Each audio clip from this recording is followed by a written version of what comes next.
Hello and welcome to Sensei podcast. This is Manos Brilakis discussing with leaders in the field of CTO and complex PCI. Sensei means teacher or master in Japanese. The goal of the Sensei podcast is to help you learn and improve in CTO and complex PCI so that you can become the best that you can be and offer your patients the best possible results.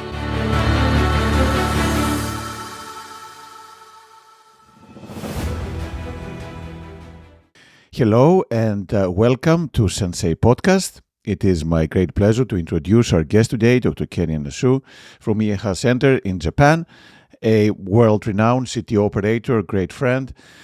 Kenya, thank you so much for being with us today. Thank you, Manos. I appreciate your invitation today, and thank you for giving me this opportunity. Thank you. So, Kenya, you are part of a very well-known and instrumental lineage of operators from Japan who have shaped the way we do CTO interventions all over the world. How did you go into CTO PCI? Was that something you wanted to do early on, came later on? How did you end up becoming an expert CTO operator? Okay, so I graduated medical university in 1996, and I worked the critical care center as a resident from the July in 1996. So I saw many primary PCI, the patient with myocardial infarction. So at that time in Japan, so the stent is launch is very limited in hospital. So I treated by the just POBA for the patient. So it took a very long time, we dilated the lesion in the 3 minutes and waited 10 minutes or 15 minutes. After checking the angiogram, if we can see the coronary dissection or the recoil that we could see, I dilated again and again. Sometimes, even though the type A ACS lesion, we took more than 2 or 3 hours to achieve the final results. But fortunately, so I saw so many cases there. So it was a very impressed for me. So that's why I want to treat those kind of the patients. So that is the reason I want to be as an interventional cardiologist.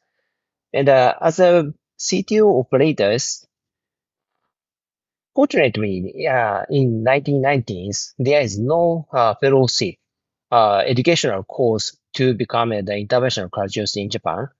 So my first coronary angio case was in August 1996. That means just 4 or 5 months after graduating medical university. And I started the PCI is 1 year later, than 1997.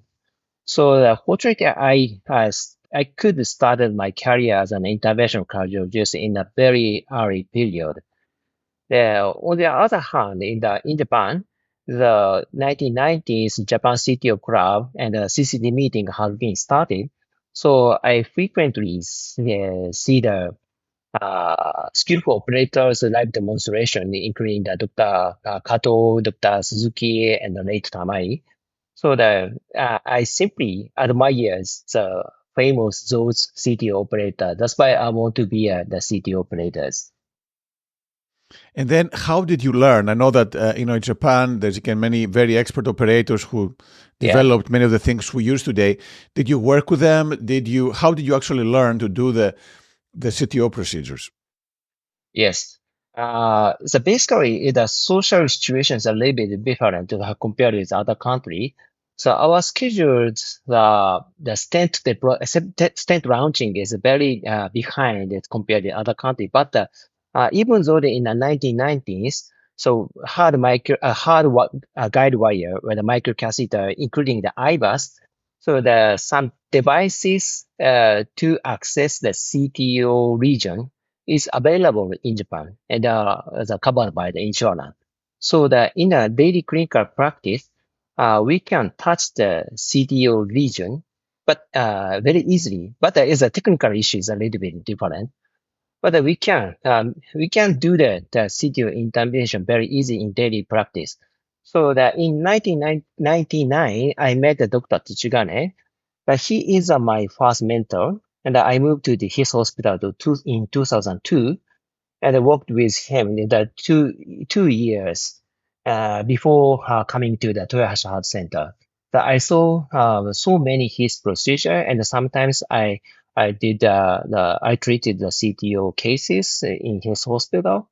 But finally, the Dr. Tsuchigane decided to move to the Toyohashi Heart Center in 2004. That I accompanied with him. And after coming to the Toyohashi Heart Center, I could meet the Dr. Kato. That he is actually my mentor. So that he developed so many medical device and the concept, as you know, as a retrograde approach with the Gaia wire. I could see so many his trial and error and his experience in daily practice in Toyohashi Art Center. I could learn a lot of things from him. And that he told me is that always he said to me that we should think about the universal truths. So such words are not usually said by the cardiologist. The philosopher might say that. But at the same time, he also told me not to be bound by the experience or the fixed idea, the stereotype.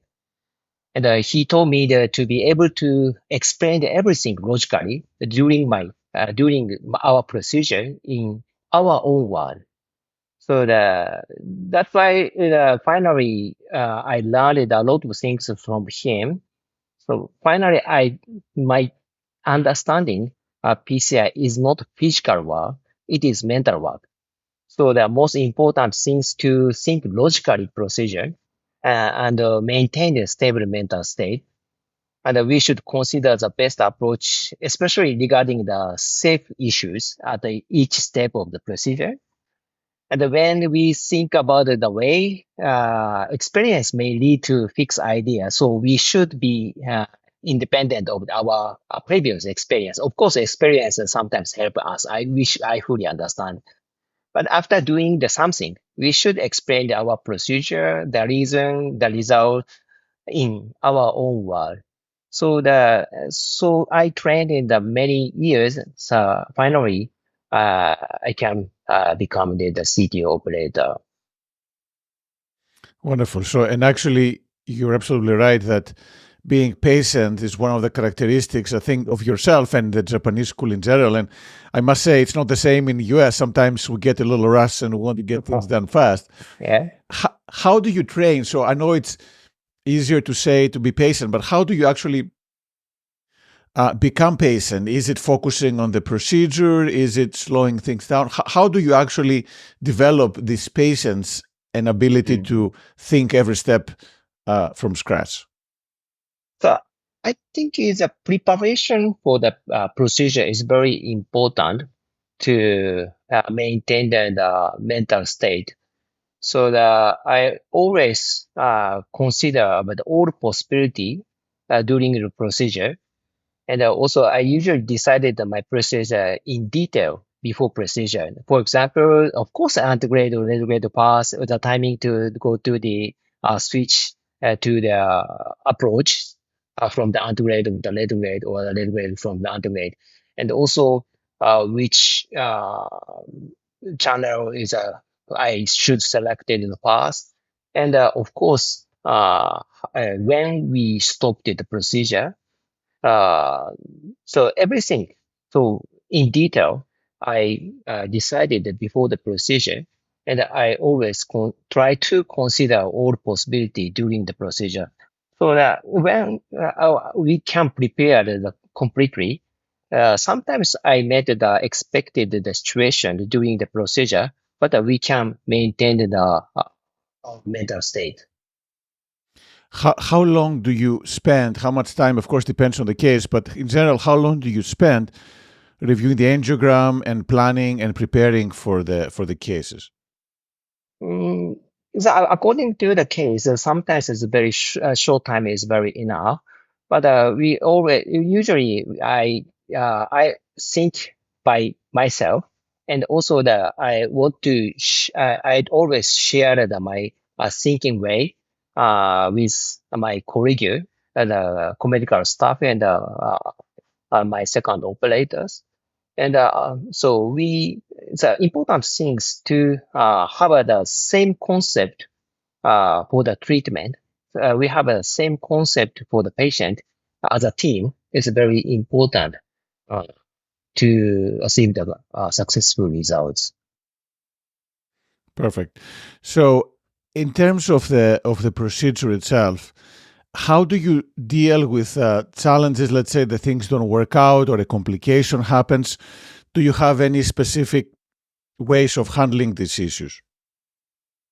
Yes, we sometimes meet the unexpected the situation, including the complication. But so the important things is the management of the complication is also very important. But I believe the prevention of the complication is more important. So that means that I always think about the safe issues.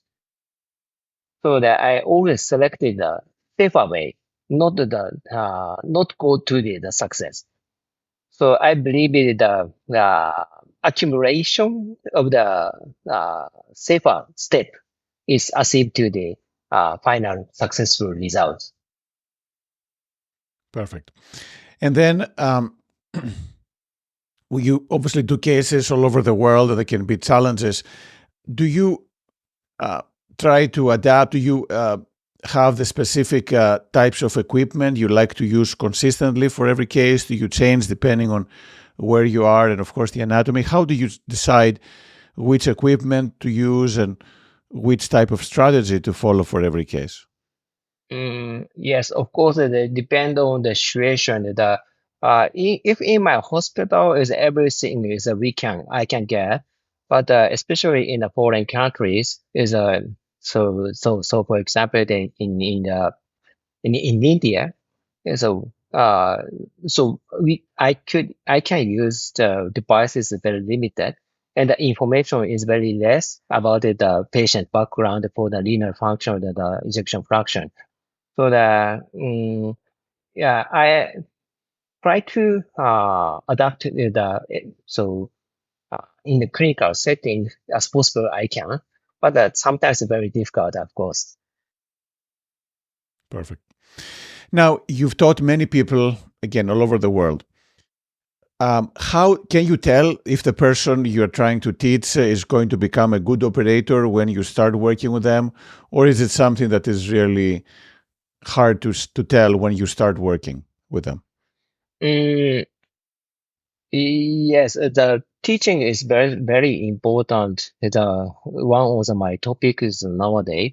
So I want to teach the young operator. I already mentioned PCI is not the physical one. It is the mental one. So the mental training is very important. So for the mental status, in the preparation, and the consideration in every situation during the procedure is very important to get the good results. So, but the teaching is very not easy. But I want to say same thing. The PCI is not physical world; it is a mental world. And then, do you do any meditation or any ways, as you said, to prepare the mental state and keep your mind clear and calm? Yes, yes. Sorry, I'm sorry. Would you say it again? So, yes. Do you do something like meditation, like focusing on the breath to calm yourself and feel relaxed during the procedure? No, actually that there is no specific technique. Uh, Okay. yeah, it's actually the preparation. So that's why if Okay. I prepare everything, we can stay calm. Okay. So planning is the key. Again, spending enough Yeah. time ahead so you understand better what is going on, which is, of course, hard to overemphasize. Now, which technique do you find most difficult to teach to other people? Is it the retrograde, the wiring, the undergrade? Which technique do you find the most challenging to explain and teach to other people? Yeah. Oh, it's very difficult question, but maybe everyone has a chance to select even though the very difficult retrograde channel. So depend on the timing or the situation. So even though I try to teach the some tip and tricks to select the channels. Um, it's very difficult to understand sometimes. Mm, so, mm, so I always taught younger generation is rotation the wire is slowly and push and back it slowly and try to feel the resistance from the regions. But I always teach them about that. Okay, perfect. And then coming to yourself, what are the things that you're most excited for CTO PCI right now? What do you think is going to be the next frontier, the next steps for the procedure, and for making things more effective and safer? Yes, but actually the CTO intervention is a technical issue is almost matured and all over the world. Everyone, almost all the physicians can achieve the almost same result. But I can uh, touch a new technology and a new concept. For example, the plasma mediated ablation plasma wire system.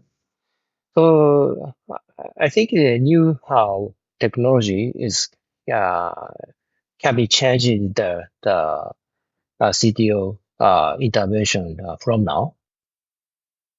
Okay. And then in terms of yourself, how do you obviously do very complex cases in your hospital and many other hospitals around the world.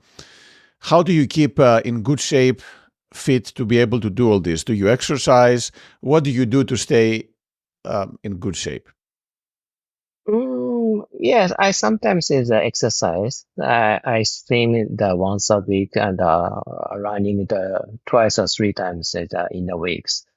But so physical training is also important. The mental is a relaxation is also very I think is very important. So the stay home and stay with my family is very important get a good motivation for my work. Wonderful. And do you have a favorite book or a favorite movie?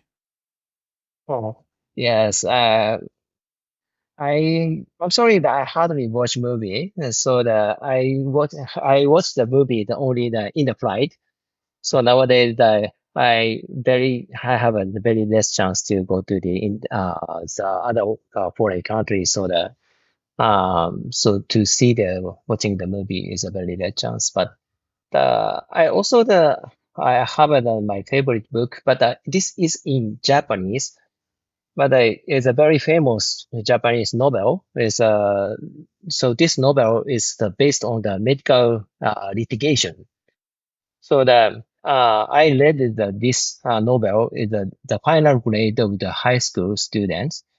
So other times I want to be a lawyer, but after reading this novel, is I want to be a physician to save the patient's life.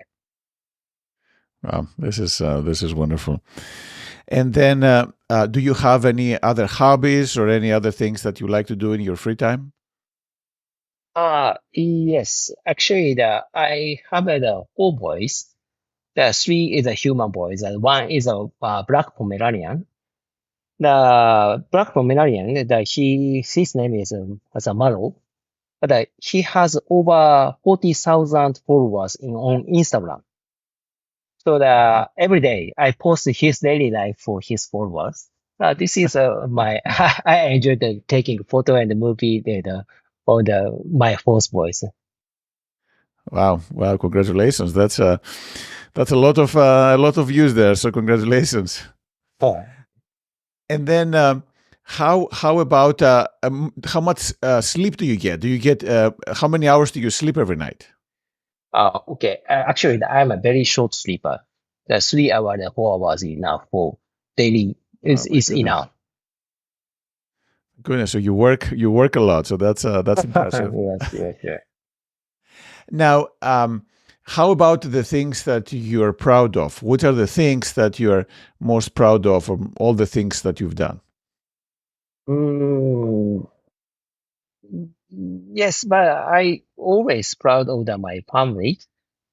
So including I always appreciated my wife and our 4 boys. So uh, if so, without their help, so I could not achieve I could not achieve this position. So I always proud of my family. Wonderful.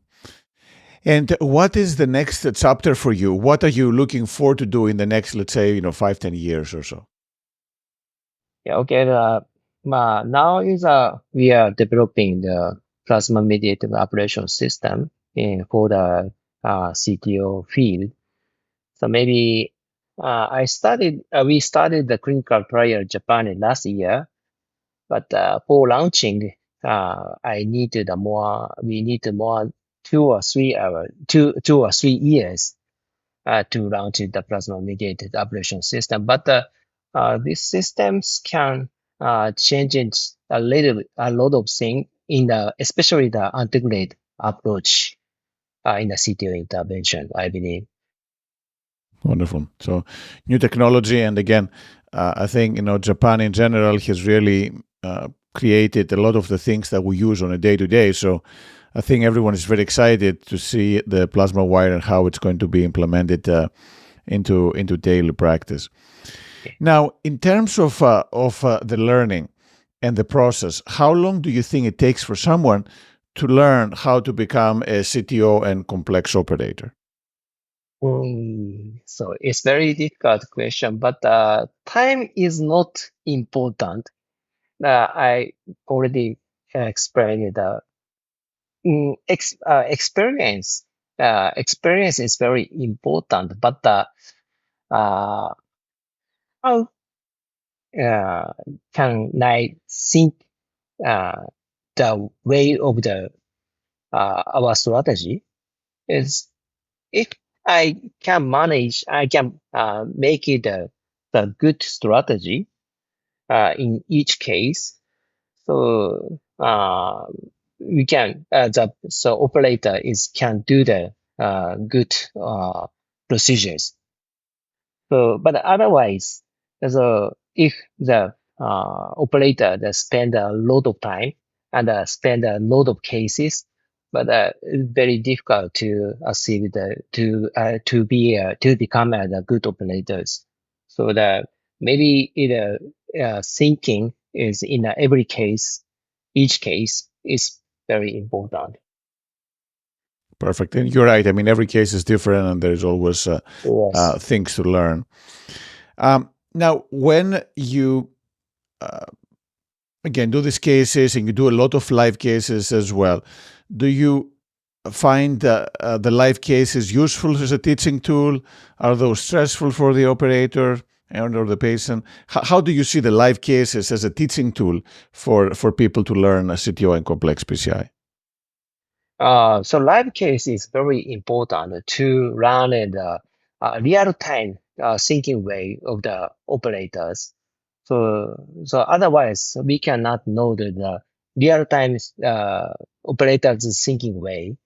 So I always showed it that how I always want to explain it why I selected this procedure, why I selected this device. So every step that I try to explain by my own word. So that is a Well, very important teaching point in the live demonstration. Wonderful. And again, it's obviously very clear that there's a lot of focus and a lot of attention to the detail every time you do the live case. Now, how about any cases that you've done that you felt they taught you a lot and that you really remember? Good cases or not so good cases? Are there any cases that have really stood out for you over the course of time and the many cases you've done over the years? Yeah. So yes, but actually, in a successful case is always is a result is very nice. So the result is okay, everything is fine. But we can learn a lot of things with my failure or some cases with complications. So my complication rate is not so high, but I made it so cardiac tamponade during the procedure only two cases in 2010. The two cases is both is in 2010. This is the little bit approach cases I understand that I made the perforation in a septal channel, but I left it.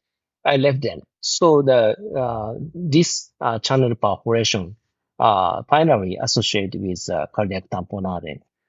So because is a channel is a location a little bit the distal side of the LED, but I could not understand. I could not expect. I didn't expect the old possibility after perforation of the channel. So after the failure of this kind of the case, I can learn a lot of things. Perfect. So maybe this channel had an epicardial course because it was apical. I mean, it's hard to tell, obviously, but Yeah. this can definitely something to keep in mind for the distal LED septals. Excellent. So Ken, again, you've done a phenomenal work teaching all over the world. If you had to give some advice for early career operators, fellows, people who want to become good at CTO and complex interventions, what would you advise them? My advice is so the one is the preparation of the cases. So that before the procedure, our procedure is started before real practice. So making the plan and so considered about so all of the situation, the possibility of the complication, the possibility of the trouble is because it's very difficult to think and to get the answer at the beginning, but try to thinking is very important to get the good result. And also I want to recommend it to see the many procedure by other operators. So the operator prefer to do by himself. So, but the experience is an experience. So we can get the experience by watching in the procedure. So in my career is also I saw many procedure by other operators, and I can get it my my knowledge. So I always recommend. I want to recommend it to see procedure by the other operator is very important.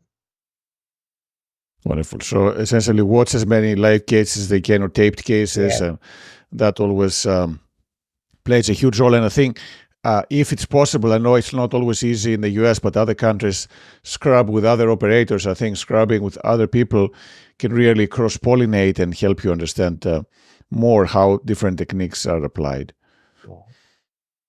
Well, Kenny, again, this has been amazing. It's a lot of practice, as you say, a lot of work, a lot of patience.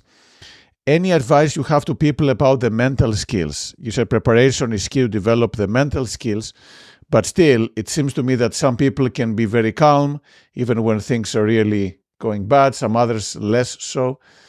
any other specific tips and tricks for people to learn how to be calm and be able to manage the complexity and potential complications? Mm. So the maintain the mental state is not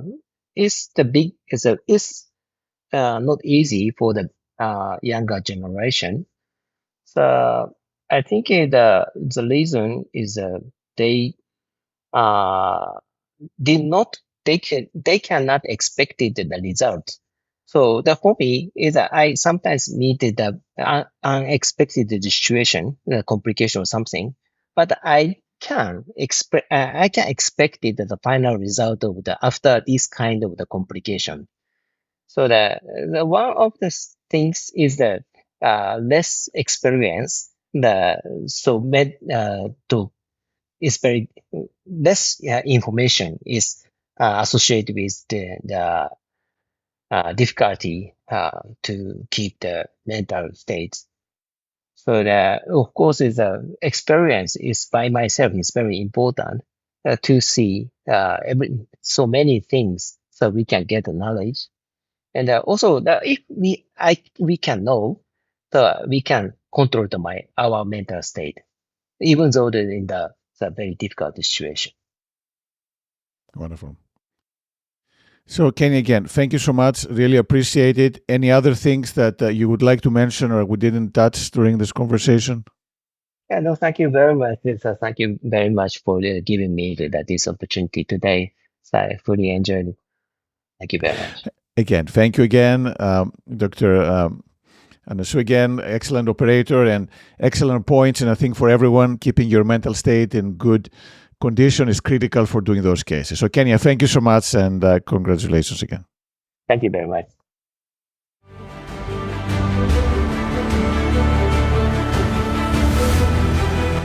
Thank you for listening to the Sensei podcast.